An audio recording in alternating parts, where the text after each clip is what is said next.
بسم اللہ الرحمن الرحیم۔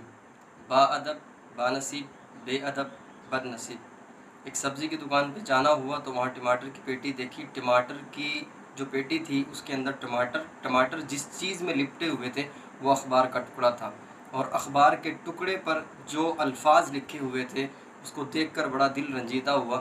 اس میں اللہ تبارک و تعالیٰ کا نام تھا، نبی علیہ السلام کا نام تھا، بزرگان دین کا نام تھا، احادیث اس میں لکھی ہوئی تھی۔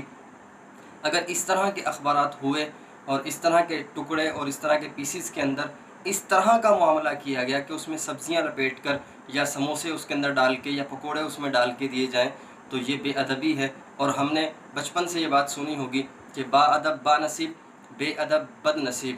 تو we have to do respect, ان چیزوں کی ہمیں رسپیکٹ کرنی چاہیے، ان کا احترام اور ادب کرنا چاہیے۔ اللہ پاک ہمیں با ادب بنائے، بے ادب اور بے ادبیوں سے ہم سب کو محفوظ فرمائے، آمین۔